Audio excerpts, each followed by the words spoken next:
तो आज मैं आपको एक अनोखी रहस्यमय कहानी सुनाऊंगा। अगर आप चैनल पर नए हैं तो अभी सब्सक्राइब कर ले, क्योंकि यह मेरा दूसरा नया चैनल है। तथा कहानी पूरा देखे, अंत में एक अनोखा रहस्य छुपा है। धन्यवाद। तो सुनिए। गोकुल गांव में एक ग्वाला था जिसका नाम था सुमेरु। सुमेरु कृष्ण का बहुत बड़ा भक्त था, पर वह बहुत कम बोलता था। वह अपने मन की बात किसी से नहीं कह पाता था, यहाँ तक कि अपनी भक्ति भी वह मौन रहकर ही व्यक्त करता था। उसके पास एक बहुत ही बूढ़ी और कमजोर गाय थी जिसका नाम था गौरी।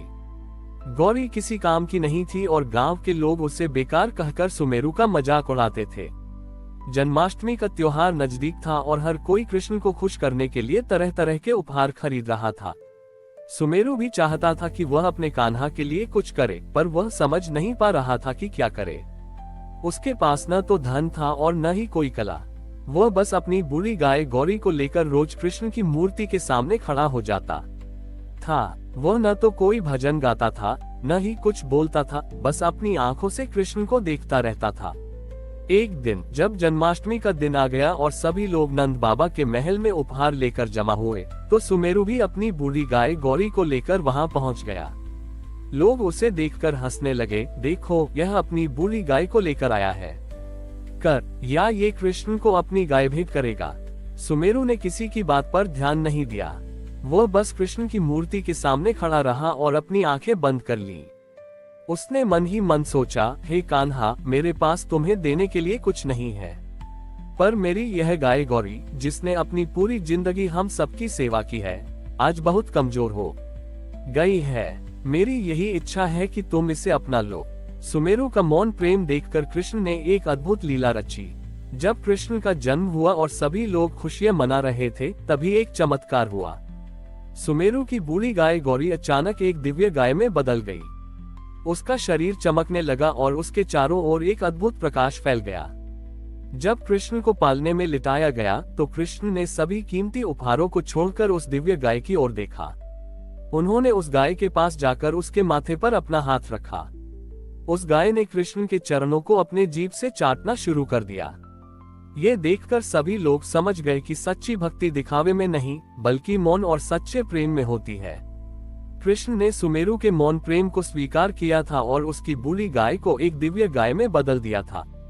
इस कहानी से यह संदेश मिलता है कि ईश्वर को खुश करने के लिए शब्दों की नहीं, बल्कि मन की पवित्रता और सच्चे भाव की आवश्यकता होती है। जब सुमेरु की बूढ़ी गाय गौरी एक दिव्य गाय में बदल गई, तो पूरे गोकुल में एक नई चेतना जाग गई। लोग सुमेरु के मौन प्रेम और उसकी भक्ति को देखकर हैरान थे।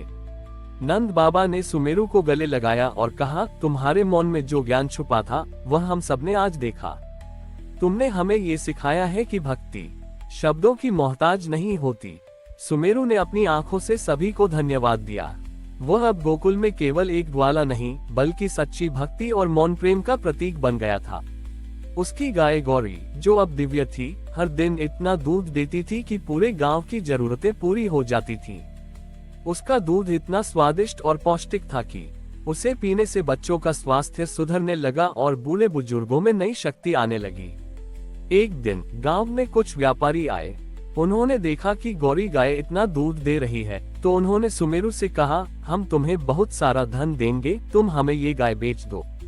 सुमेरु ने उनकी बात सुनी और फिर अपनी आंखें बंद कर ली। उसने मन ही मन सोचा, ये गाय केवल दूध नहीं देती, बल्कि यह तो मेरे और मेरे कान्हा के बीच का प्रेम बंधन है। इसे कैसे बेचा जा सकता है? उसने मौन रहकर ही उन व्यापारियों को मना कर दिया। व्यापारियों को उसकी बात समझ में नहीं आई, पर उन्होंने देखा कि सुमेर छोटे के चेहरे पर एक ऐसी शांति थी जिसे खरीदा नहीं जा सकता। उन्होंने निराश होकर गांव छोड़ दिया। इस घटना के बाद गोकुल के लोगों ने सुमेरु से प्रेरणा ली। उन्होंने समझा कि जीवन में हर चीज को बेचा या खरीदा नहीं जा सकता। कुछ रिश्ते ऐसे होते हैं जो धन से कहीं ऊपर होते हैं। सुमेरु का मौन प्रेम गोकुल के लिए का ऐसा संदेश बन गया, जो उन्हें ये सिखाता रहा कि जीवन में सच्चे संबंध और प्रेम ही सबसे बड़ी पूंजी है। सुमेरु का मौन ज्ञान और गौरी गाय के दिव्य दूध ने पूरे गोकुल में शांति और समृद्धि ला दी थी। लेकिन इस कहानी का सबसे गहरा संदेश अभी बाकी था। सुमेरु अब गांव के बच्चों का गुरु बन गया था। वह उन्हें शब्दों से नहीं, बल्कि अपने मौन से सिखाता था। वह बच्चों को गायों के पास ले जाता और उन्हें सिखाता था कि गायों की आंखों में देखो, तुम्हें प्रेम और करुणा दिखाई देगी। एक दिन एक बच्चा सुमेरु के पास आया और पूछा, बाबा आप बोलते क्यों नहीं हैं? आप अपनी भक्ति को शब्दों से क्यों नहीं बताते? सुमेरु ने मुस्कुराकर उस बच्चे को एक फूल दिया। उसने बच्चे को समझाया कि जिस तरह ये फूल बिना कुछ कहे अपनी खुशबू फैलाता है, उसी तरह हमारी भक्ति और हमारा प्रेम भी बिना शब्दों के ही महसूस होना चाहिए। इसी बीच गोकुल में एक बार फिर से सूखा पड़ गया। नदियां सूख गईं और घास फूस मुरझा गए। गायों को खाने के लिए कुछ नहीं मिल रहा था। सभी लोग दुखी और निराश थे। पर सुमेरु ने अपनी गाय गौरी को देखा। गौरी भी कमजोर हो रही थी, पर उसने कभी दूध देना बंद नहीं किया था। सुमेरु ने सोचा कि उसकी गाय का ये दूध केवल पोषण नहीं, बल्कि कृष्ण का प्रसाद है। उसने गांव के सभी बच्चों को इकट्ठा किया और उन्हें बताया कि हम सबको मिलकर इस प्रेम के प्रसाद को गांव के हर घर में पहुंचाना है। बच्चों ने वह दूध घर घर बांटना शुरू कर दिया। इस दूध का स्वाद इतना मीठा और पौष्टिक था कि इसे पीने से लोगों के मन में आशा और उत्साह जागने लगा। लोगों ने मिलकर एक योजना बनाई। उन्होंने तय किया कि वे सब मिलकर एक बड़ा कुआं खोदेंगे ताकि गांव को पानी की कमी न हो। सभी ने मिलकर काम किया। किसी ने शिकायत नहीं की, क्योंकि उनके मन में सुमेरु का मौन प्रेम और गौरी का अमृत जैसा दूध था। जब वह कुआं बनकर तैयार हुआ और उसमें पानी निकला, तो यह पानी कोई साधारण पानी नहीं था, बल्कि वह प्रेम और विश्वास से भरा हुआ था। इस तरह सुमेरु के मौन ने गोकुल को केवल एक गांव नहीं, बल्कि प्रेम, सद्भाव और विश्वास का एक अद्भुत उदाहरण बना दिया। उसकी कहानी हमें ये सिखाती है कि जीवन में सच्ची शक्ति शब्दों में नहीं, बल्कि हमारे कर्मों और हमारे मौन प्रेम में होती है। हमारी और भी आध्यात्मिक एवं अनोखी कहानियां देखने के लिए हमारे चैनल पर जाएं तथा धार्मिक एवं पौराणिक अनोखी कहानियां हमारे चैनल पर है। कृपया जाके देखें तथा हमारे चैनल को सब्सक्राइब करके रखें और वीडियो लाइक जरूर करें। धन्यवाद।